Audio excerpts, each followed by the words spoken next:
नमस्कार सभी को, मैं Navneet Gautam's classes of physics में आप सभी का स्वागत करता हूं।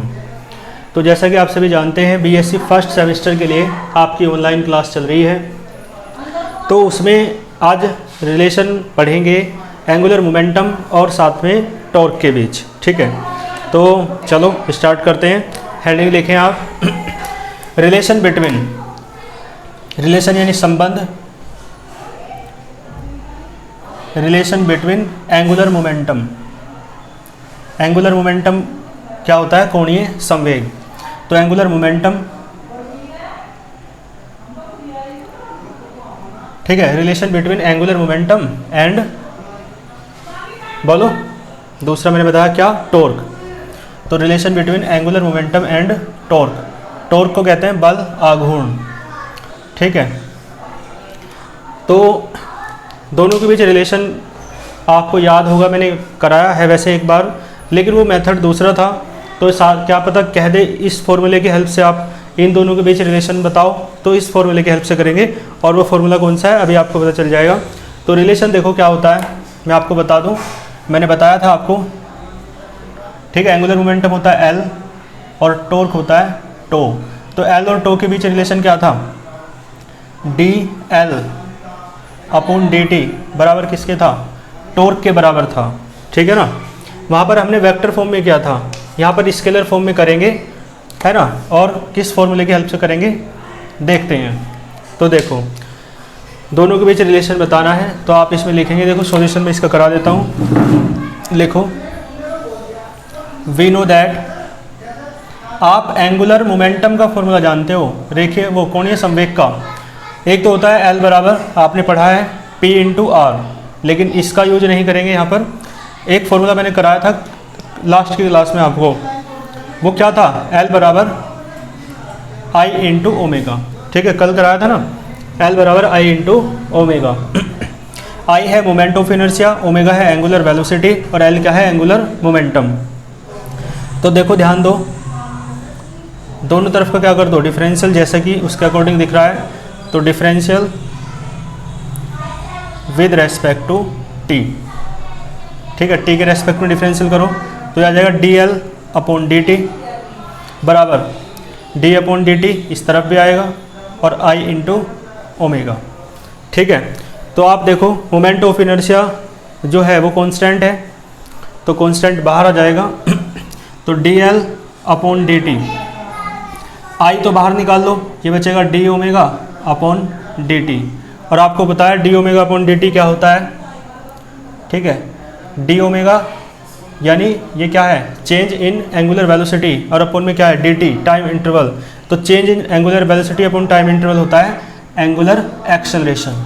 ठीक है, यानी कोणीय वेग में परिवर्तन, अपॉन में समय अंतराल, इसे कहते हैं कोणीय त्वरण कहते हैं। ठीक है, तो ये अल्फा हो जाएगा D L upon D T आई इंटू एल्फ़ा। ठीक है, तो जो स्टूडेंट्स हिंदी मीडियम के हैं, मतलब 12th तक रहे और अब इंग्लिश में पढ़ रहे हैं, तो उनके लिए मेरा एक निर्देश यही है कि, है ना, जैसे टॉर्क सुने तो अब वे बिल्कुल भी प्रयास ना करें टॉर्क सुन करके, क्योंकि उन्हें एक बार पता चल गया है कि टॉर्क क्या होता है? बल आघूर्ण, उन्हें लिंक हो गया है 11th से। ठीक है, एंगुलर मोमेंटम सुना तो क्या है? रेखीय वो कोणीय संवेग सुनते ही लिंक हो गया। तो अब प्रयास ना करें, अब समझने, केवल एक बार लिंक करके समझ लो कि ये फिजिकल क्वांटिटी ये होती है।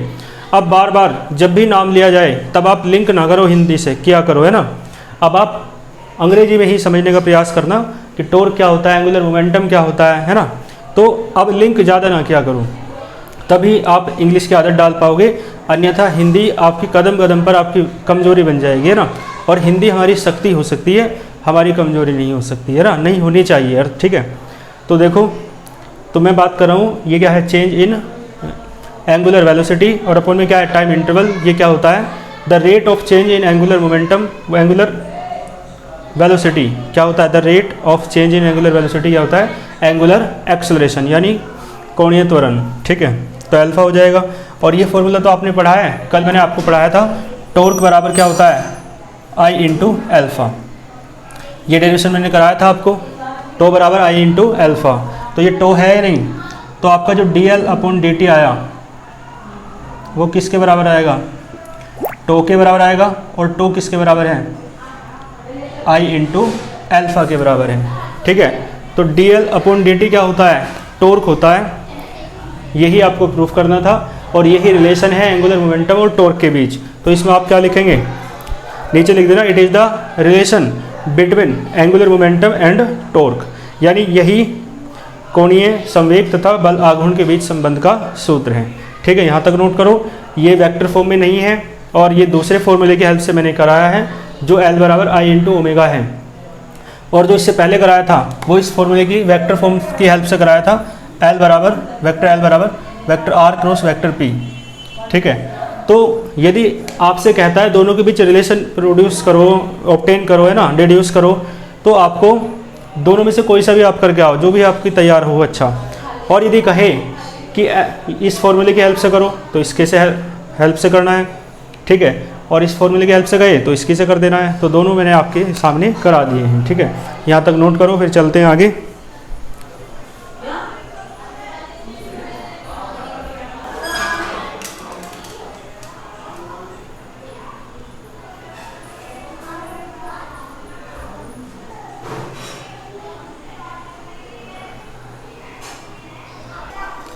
आइए चलते हैं इसके बाद नेक्स्ट टॉपिक पर। ठीक है, नेक्स्ट टॉपिक आपका इम्पोर्टेंट है, और ये आप पढ़ चुके हैं 11वीं क्लास में भी, जिसे आप कहते हैं समांतर अक्षों की प्रमेय। ठीक है, समांतर अक्षों की प्रमेय हम करेंगे, यानी थ्योरम ऑफ पैरेलल एक्सिस। ठीक है, थ्योरम ऑफ पैरेलल यानी समांतर, थ्योरम मानी प्रमेय, और एक्सिस यानी अक्ष। ठीक है, एक्सिस का जो प्लूरल है वो ई एक्स ई एस होता है। ठीक है, दो अक्ष है ना, तो समांतर अक्ष हैं, यानी दो पैरेलल एक्सिस है, तो उसकी थ्योरम है। चलो, तो देखो कोई बॉडी है, यहाँ देखें, कोई रिजिड बॉडी है, रिजिड बॉडी किसी भी शेप की बना लो, और इस पर दो पैरेलल एक्सिस आपको ड्रॉ करनी है। इसका सेंटर ऑफ मास कितना है, सेंटर ऑफ मास सी है, और एक एक्सिस ये है जो सेंटर ऑफ मास से होकर जाती है, और दूसरी एक्सिस मान लो ये है। ठीक है, तो पहली एक्सिस ये है जो सेंटर ऑफ मास से होकर जाती है, और दूसरी एक्सिस ये है, कोई भी एक्सिस अलग है ये ना। तो थ्योरम ऑफ पैरेलल एक्सिस का हमें सबसे पहले स्टेटमेंट पढ़ना है। स्टेटमेंट यानी कथन, इसका स्टेटमेंट यानी इसका कथन क्या है। तो देखो पहले इसका डायग्राम समझो, हालांकि डायग्राम आपको प्रूफ में काम देगा, लेकिन डायग्राम समझे बिना स्टेटमेंट नहीं समझा जा सकता। तो ये क्या है, मैंने बताया आपको, ये पॉइंट क्या है, सेंटर ऑफ मास है, जिसे आप सी एम या सी से डिनोट कर सकते हैं। और ये पूरी बॉडी जो है बहुत सारे कणों से, बहुत सारे पार्टिकल्स से मिलकर बनी है, तो इसके बहुत सारे पार्टिकल्स हैं। इसी प्रकार केवल एक पार्टिकल मान लो जिसका मास कितना है, एम। ठीक है, तो यानी बहुत सारे कणों से, पार्टिकल से मिलकर बनी है ये बॉडी। उसमें से एक पार्टिकल मान लो यहाँ पर है, उसका मास कितना है, स्मॉल एम। ठीक है, और स्मॉल एम जो पार्टिकल है उसकी जो डिस्टेंस है सेंटर ऑफ मास एक्सिस से, वो मान लो कितनी है, स्मॉल आर।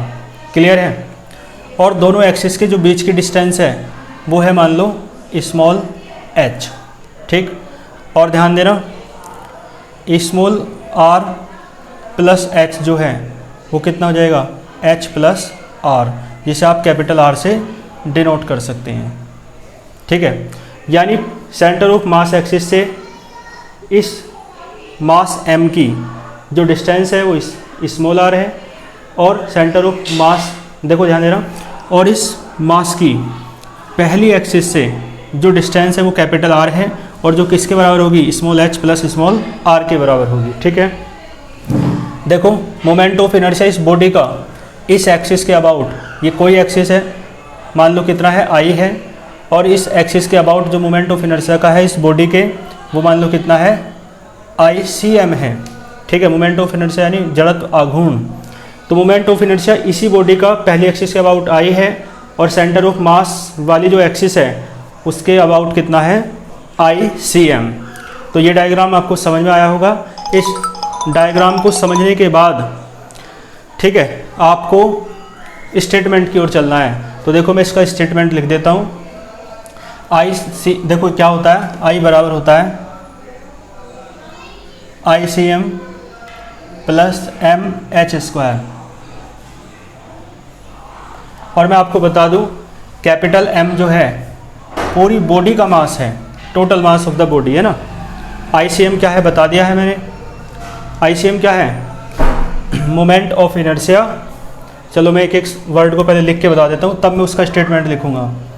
देखो ध्यान दो, I जो है मोमेंट ऑफ इनर्शिया है बॉडी का। I क्या है? मोमेंट ऑफ इनर्शिया यानी जड़त्व आघूर्ण है। ठीक है, हिंदी में तो आपने पढ़ा होगा इसे 11th क्लास में, है ना। बस उसे कन्वर्ट करना है अंग्रेजी में, और जो मीडियम इंग्लिश वाले हैं उन्हें तो कोई समस्या वाली बात है ही नहीं, तो अच्छे से समझे। तो आई क्या है? मोमेंट ऑफ इनर्शिया है, और किसका है? इस बॉडी का है, ऑफ, ठीक है, बॉडी। और किस एक्सिस के अबाउट है? किस एक्सिस के अबाउट है? एनी एक्सिस, किसी भी एक्सिस के। ये पहले वाली तो अबाउट एनी एक्सिस। अबाउट यानी परितः, परितः बोलते हैं ना, अबाउट एनी एक्सिस। तो इसे हिंदी में कहेंगे किसी अक्ष के परितः, या किसी अक्ष के परितः किसी वस्तु का या किसी पिंड का क्या? जड़त्व आघूर्ण। ठीक है, तो आई क्या है? मोमेंट ऑफ इनर्शिया है बॉडी का, अबाउट एनी एक्सिस। और देखो ICM क्या है? ICM है मोमेंट ऑफ इनर्शिया है, बिल्कुल सही है भाई। I तो मोमेंट ऑफ इनर्शिया ही होगा, है ना, लेकिन CM आ रहा है सफिक्स में, तो ये मोमेंट ऑफ इनर्शिया तो है और इसी बॉडी का है, ऑफ बॉडी। लेकिन एनी एक्सिस, किसी एक्सिस के अबाउट नहीं, सेंटर ऑफ मास एक्सिस के अबाउट।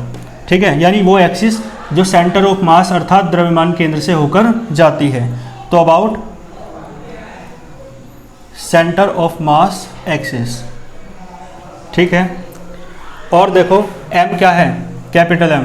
मैंने बताया है आपको, ये है टोटल मास, संपूर्ण द्रव्यमान इस पिंड का, टोटल मास ऑफ बॉडी। और H क्या है? H है आपका दोनों एक्सिस के बीच की डिस्टेंस, दूरी है ना, तो distance between both axis, distance between both axis. ठीक है, तो ये सारी जो आपकी फिजिकल क्वांटिटी हैं वो आपको समझ में आई होगी, तो फिर इसमें कोई भी दिक्कत वाली बात नहीं है। अब देखो मैं एक बार आपको बता दूं, देखो ध्यान देना, है ना, एक बार आप हिंदी में सुन लें। देखो किसी पिंड का, दृढ़ पिंड है, रिजिड बॉडी है, तो किसी पिंड का आई यानी किसी अक्ष के परितः जड़त्व आघूर्ण। ठीक है, देखो ध्यान देना, ICM क्या है? यानी ICM और mh² के क्या है? दोनों के सम के क्या है? बराबर हैं। तो उस पिंड का द्रव्यमान केंद्र अक्ष के परितः जड़त्व आघूर्ण तथा पिंड के कुल द्रव्यमान तथा दोनों अक्षों के बीच की दूरी वर्ग, बीच की दूरी के वर्ग के गुणनफल और इन दोनों के योग के बराबर होता है। ठीक है, तो मैं इसे कन्वर्ट करूँगा इंग्लिश में। देखो यहाँ से कहाँ तक दिखेगा आपको? ठीक है, चलो तो मैं लिखना स्टार्ट करता हूँ, ध्यान देना, यहाँ से स्टार्ट करेंगे और इधर की ओर चलना है। देखो तो इसका मतलब है I क्या है? मैंने बता दिया है, moment of inertia of body about any axis. ठीक है, तो देखो moment of inertia of body about any axis is equal to, ठीक है, तो ये लिखना है। तो आप यहाँ तक नोट कर लें, है ना, रफली नोट्स बनाते चला करो, मैं बार बार कहता हूँ, तो आप यहाँ तक नोट कर लें और फिर मैं इसी में करेक्शन करते हुए लैंग्वेज बनाता हूँ। ठीक है, तो देखो, तो मैं कहूँगा वीडियो को पॉज करके यहाँ तक नोट कर लेना, रफली नोट्स ज़रूर बनाया करो।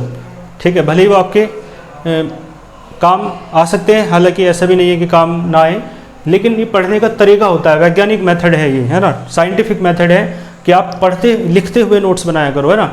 कोई भी क्लास अटेंड करो आप, चाहे कोई मोटिवेशनल लेक्चर देखो आप, तो भी रफली मेन पॉइंट्स जो आपको दिखाई दें उन्हें नोट कर लिया करो। इससे बहुत कुछ सीखने को मिलता है और आपकी मेमोरी भी शार्प होती है। तो देखो मैं क्या लिखूँगा, मोमेंट ऑफ इनर्शिया जो है वो बॉडी का अबाउट एनी एक्सिस वो किसके बराबर है? इज इक्वल टू, किसके बराबर है बताएंगे। तो स्टेटमेंट यहाँ से है, moment of inertia of body about any axis is equal to ठीक है, क्या आएगा, इज इक्वल टू,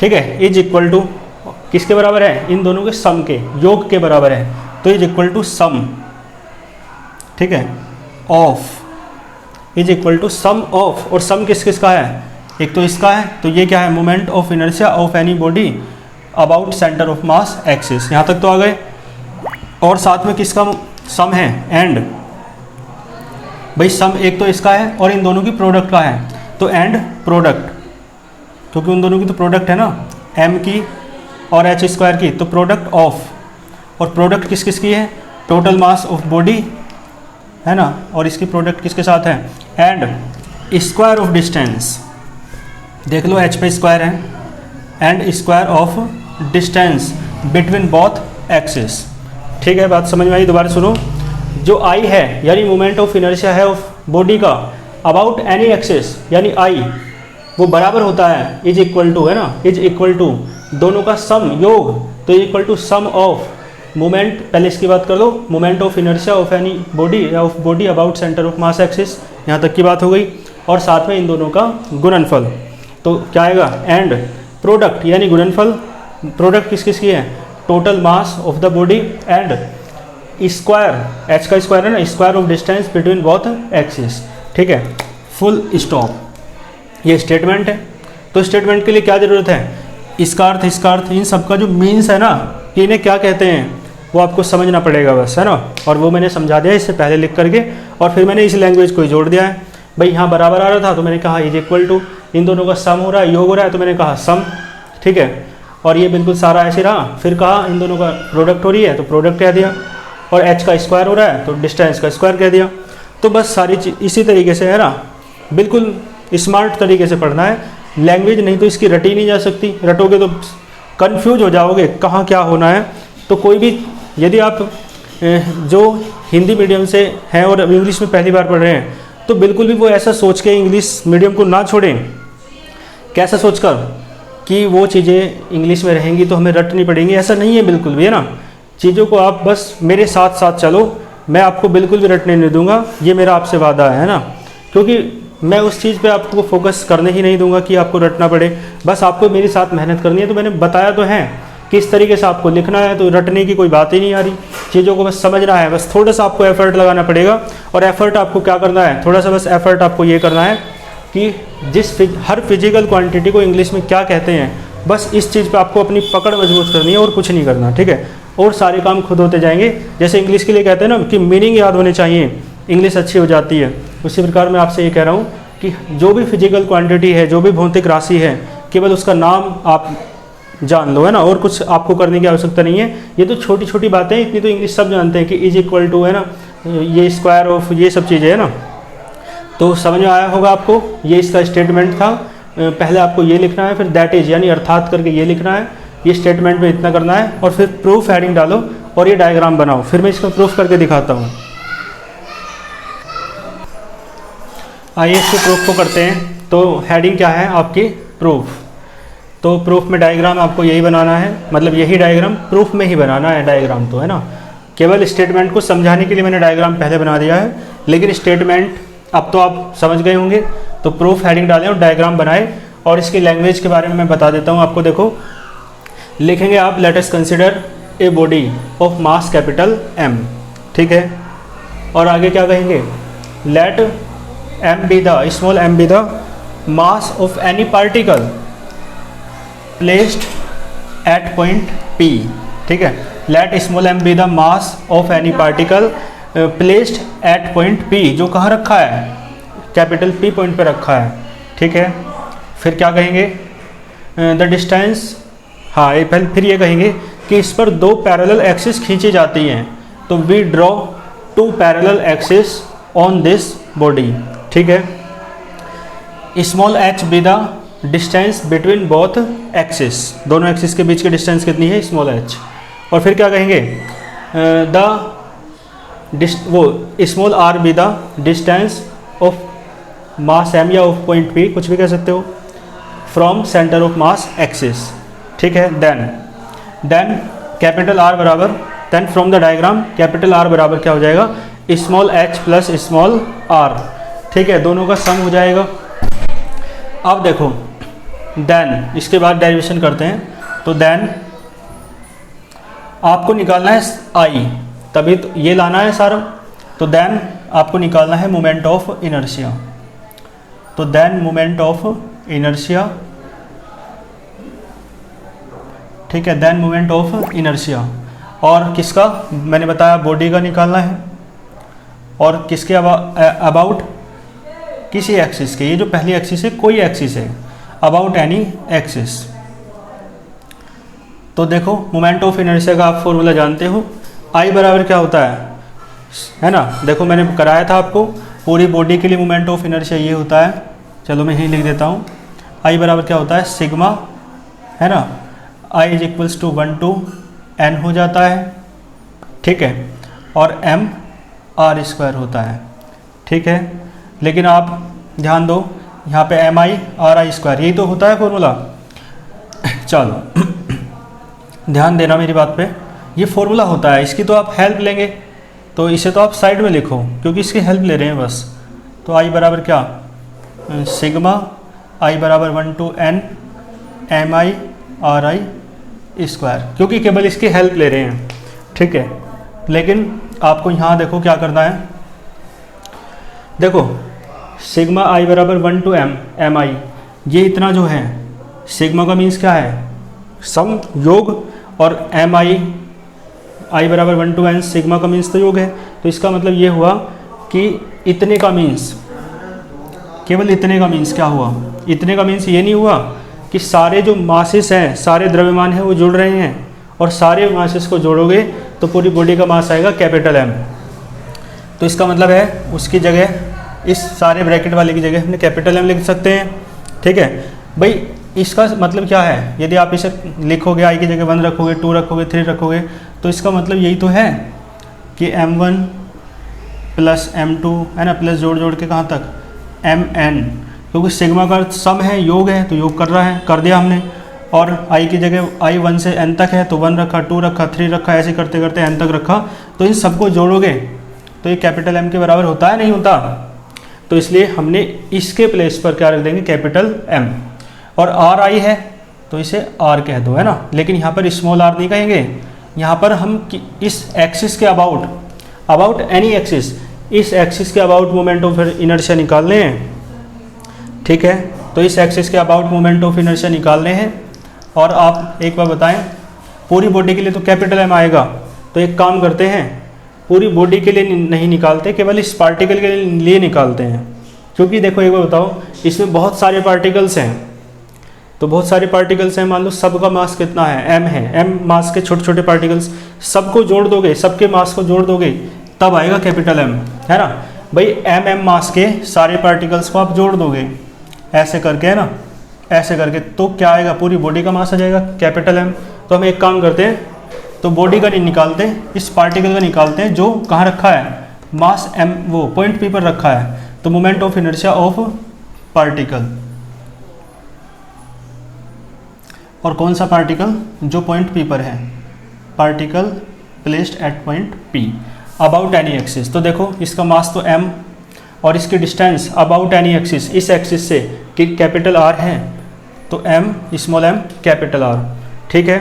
क्या आएगा, स्मॉल m कैपिटल R आएगा। अब देखो आप, लेकिन इस पार्टिकल का निकालने से फ़ायदा क्या, हमें तो पूरी बॉडी का निकालना है। तो आप यदि एक लाइन बढ़ाएंगे, पूरी बॉडी के लिए करेंगे, तो आपको क्या करना पड़ेगा, सिग्मा करना पड़ जाएगा। तो इसका मतलब है तो कहूँ moment of inertia of body, यदि पूरी बॉडी का निकालो, और सारा यही है बॉडी अबाउट एनी एक्सिस, तो क्या आएगा, आपका आ जाएगा कैपिटल वो सिग्मा M।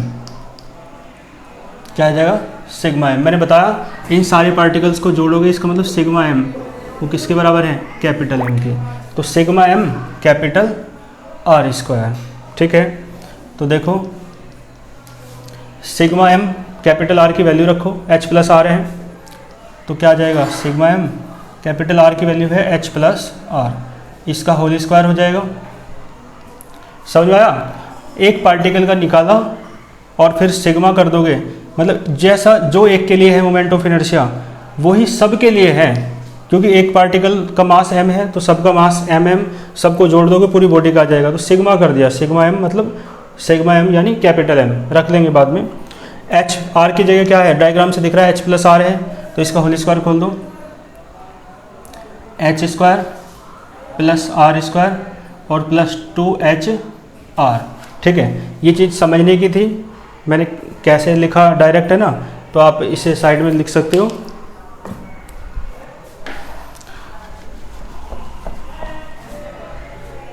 ठीक है जी, तो पूरी बॉडी का निकाला आपने यहाँ से, तो यहाँ तक समझ में आया होगा। मल्टीप्लाई कर दो अंदर, तो I बराबर आ जाएगा आपका सिग्मा m h स्क्वायर, ठीक है, sigma m small r square और ये सिग्मा m 2HR। ठीक है जी, देखो मैंने बताया सिग्मा m किसके बराबर है, m के, तो ये तो कैपिटल M रख लो h स्क्वायर, और यहाँ मत रखो देखो, क्योंकि यहाँ फॉर्मूला लग जाएगा। ये किसका फॉर्मूला है, देखो इसे यदि मैं रफ करूँ तो ये बताओ किसका फॉर्मूला है। देखो ध्यान दे रहा, सिग्मा m कैपिटल R ले रहे हैं तो I है ये, और स्मॉल r लेंगे तो ICM होगा, क्योंकि स्मॉल r है ना, स्मॉल r तक की जो डिस्टेंस यानी स्मॉल r डिस्टेंस ले रहे हैं तो ये वाला लेना पड़ेगा ICM। कैपिटल R डिस्टेंस लोगे तो I लेना पड़ेगा, तो I लिया पहले, अब स्मॉल r आ रहा है उसमें तो क्या आएगा ICM, तो क्या आएगा ICM। ठीक है, और इसमें से 2H बाहर ले दो, कांस्टेंट है, तो सिग्मा MR बचेगा। ये आ गया, देखो बस ये हटाना है, तो साइड में आप लिख सकते हो ये क्या हुआ है, ये हुआ है कि ICM किसके बराबर होता है, मतलब किसके बराबर हुआ है डायग्राम से, इसके बराबर हुआ है। ठीक है, ICM sigma m small r square के बराबर हुआ है। अब देखो ये वाली बात, ये जो है ना, ये मैं बताता हूँ आपको याद रखना है, सिग्मा m स्मॉल r बराबर क्या होता है, 0 होता है। कैसे होता है मैं बताऊँगा अभी आपको, है ना।